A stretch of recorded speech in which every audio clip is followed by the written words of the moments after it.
जय हिंद दोस्तों। मैं अजय कुमार सिंह आप सभी को इस यूट्यूब चैनल पर हार्दिक स्वागत करता हूं। आज की क्लास में हम लोग पढ़ेंगे ठोस अवस्था के पार्ट 6 को देख रहे हैं। इससे पहले इस टॉपिक पे 5 और वीडियो है, चैनल पे रहेगा। आज की इस वीडियो में हम लोग चर्चा करेंगे कि जो पिछले क्लास में हम लोग पढ़े थे कि घनीय ब्रेवियस जालक वगैरह के बारे में पढ़े थे, जिसमें एकक कोष्टिका में हम बताए थे कि ब्रेवियस जालक जो होंगे अगर घनीय होता है तो 3 ठो होता है। सरल घनीय एकक कोष्टिका, फलक केंद्रीय घनीय एकक कोष्टिका और अंतः केंद्रीय, ये 3 ठो जो होता है घनीय एकक कोष्टिका होती है, जिसमें इसको सिंपल क्यूब एससी कहा जाएगा।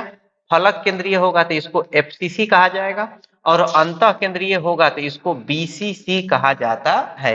Body centre cube, face centre cube, simple cube, सरल घनीय एकक कोष्टिका। ठीक है, तो आज के इस वीडियो में हम लोग समझेंगे कि जब एक यूनिट सेल होगा तो उस यूनिट सेल में क्या होते हैं कि परमाणु होते हैं, और घन में तो घन की भुजा ए और इसके त्रिज्या जो होती है आर के बीच में, परमाणु की जो त्रिज्या आर है और इसके भुजा ए के बीच में संबंध को देखेंगे कि क्या संबंध होता। सबसे पहले हम लोग शुरू करते हैं सरल घनीय एकक कोष्टिका के लिए कि सरल घनीय एकक कोष्टिका है, सिंपल क्यूब है, तो उसमें ए और आर में क्या संबंध होगा। तो सरल घनीय एकक कोष्टिका क्या होगी, जिसमें परमाणु केवल और केवल कोना पर पाया जाए तो इसको कहेंगे सरल घनीय एकक कोष्टिका। और इस सरल घनीय एकक कोष्टिका में जब परमाणु होंगे, क्योंकि यह एक ठोस है तो परमाणु बिल्कुल पास पास होंगे, तो इस प्रकार से होंगे। तो इसमें जो होता क्या है कि अगर एक घन की भुजा की बात करेंगे तो ये घन की भुजा जो होती है इतना होता है, इस घन की भुजा को ए कहेंगे। ये क्या है, घन की भुजा है कितना, ए।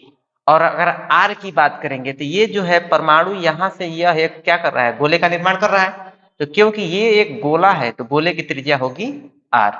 इसी प्रकार से ये भी क्या है, एक गोला है तो इसकी भी त्रिज्या क्या होगी, आर।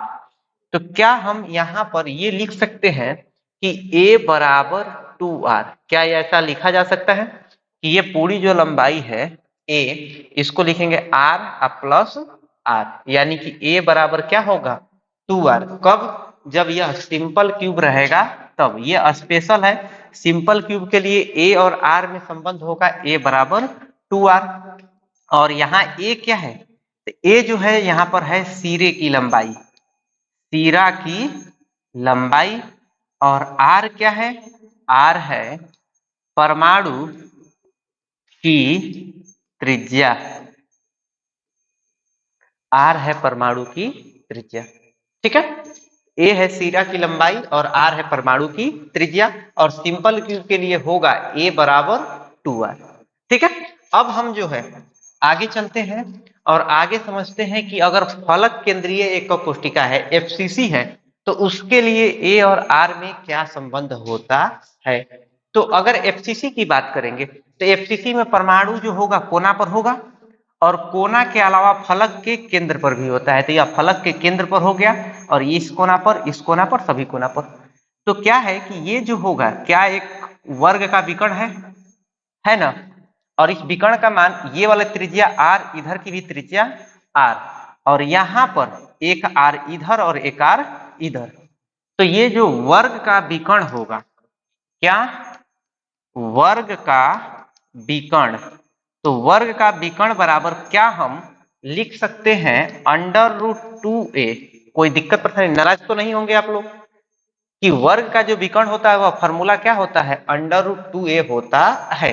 और यहां पर अगर देखेंगे तो ये जो लंबाई है 1R 2R, क्या हम इसको लिख सकते हैं √2a बराबर 4R, ऐसा लिख सकते हैं। आप नाराज तो नहीं होंगे कि 4√2a क्या है, ये विकर्ण है, और यह विकर्ण बराबर है 1R 2 3 और 4, यानी 4R के क्या है, यह बराबर है। तो ये चीज होगा कब, जब आपको सवाल में एफसीसी दिया रहेगा तब। ठीक है, अब हमारे पास एक और है, कौन सा, अंतः केंद्रीय। अंतः केंद्रीय में परमाणु कोना के अलावा बीच वाले केंद्र पर होता है। बीच वाले केंद्र को क्या विकर्ण कहा जाएगा, और यह घन का विकर्ण होगा। तो हम क्या लिखेंगे, इसका कैलकुलेशन अगर करना होगा तो इस फोटो में आप अच्छे से समझ सकते हैं कि ये जो है क्या है, घन का विकर्ण है, और घन का विकर्ण बराबर, घन का विकर्ण बराबर आप 10th क्लास में पढ़े होंगे कि फॉर्मूला होता है √3a। घन का विकर्ण हो गया। अब हमारे पास में देखिए ये क्या है, एक आर, यहां पर हम पेन चेंज कर रहे हैं कलर का, एक आर ये वाला, यहां पर एक आर इधर और एक आर इधर, ये गोला है, और एक आर इधर, कुल मिलाकर यहां पर 4 आर है, होगा ना। जैसे कि इस वाले फोटो पे भी आप समझिए कि देखिए यहां पर क्या है कि जब यह ऐसे विकर्ण बन रहा है तो एक त्रिज्या ये वाला आर, क्योंकि यह पूरा गोला है तो इसके बीच में केंद्र होगा, एक आर इधर और एक आर इधर, 2 गो आर, और एक ये नीचे वाला आर, टोटल मिला के कितने आर है यहाँ पर, तो टोटल 4 आर है। ठीक है, तो इसीलिए हम लोग लिखेंगे कि √3a, तो इसीलिए हम लिखेंगे √3a बराबर 4 आर। ये होगा कब, जब आपको दिया रहेगा BCC तब। ठीक है, तो अभी तक हम लोग जो है ए और आर में संबंध देखे हैं। किसमें संबंध देखे हैं, ए तथा आर में। किसके किसके लिए, घनीय एकक कोष्टिका में या तो सिंपल क्यूब होगा, नहीं तो बीसीसी होगा, और नहीं तो क्या होगा, एफसीसी होगा, यही होगा। अगर यह बीसीसी सिंपल क्यूब है तब ए बराबर क्या होगा, 2r। अगर बीसीसी है तो √3a बराबर 4r, और अगर एफसीसी है तो √2a बराबर 4r। आपको सवाल इस फॉर्मूला पर बनेंगे, इस पे सवाल आते हैं। अभी हम लोग थोड़ा देर बाद अभी सवाल भी डिस्कस करेंगे, ऐसे सवाल बनाएंगे। इसके अलावा 2 नंबर के क्वेश्चन आ जाएंगे कि बीसीसी के लिए ए तथा आर में संबंध बताए, एफसीसी के लिए ए और आर में संबंध बताए। तो आप क्या करेंगे, इस तरह से लिखकर इसके संबंध को बताएंगे। ठीक है, अब इस पे प्रैक्टिस करने के लिए 1-2 क्वेश्चन देख लेते हैं कि किस तरह के क्वेश्चन जो होते हैं इस पे पूछे जाते हैं एग्जाम में। ठीक है, जिसमें यह पहला क्वेश्चन है। क्वेश्चन देखिए, क्वेश्चन क्या है कि क्रोमियम धातु की इकाई सेल की सिरा की लंबाई जो बीसीसी है के साथ 287 पिकोमीटर है, तो परमाणविक त्रिज्या क्या होगी, ये क्या करना है, आपको बताना है। ठीक है, तो अगर आपको परमाणविक त्रिज्या बतानी है तो पहले देखो कोई भी सवाल, अभी इस वीडियो में आपको हम सवाल, एक ज्यादातर बच्चों को होता ये है कि उनको न्यूमेरिकल बनाने में दिक्कत होता है, परिभाषा रट जाएंगे, फॉर्मूला भी रट जाएंगे, लेकिन उनको न्यूमेरिकल बनाने में दिक्कत होता है। तो उस न्यूमेरिकल को भी समझ लेते हैं कि कैसे न्यूमेरिकल बनता है। न्यूमेरिकल में ज्यादातर देखिए, न्यूमेरिकल में आपको 2 चीजें, आपको सवाल अच्छे से पढ़ने आना चाहिए, और दूसरा चीज आपको फॉर्मूला पता होना चाहिए।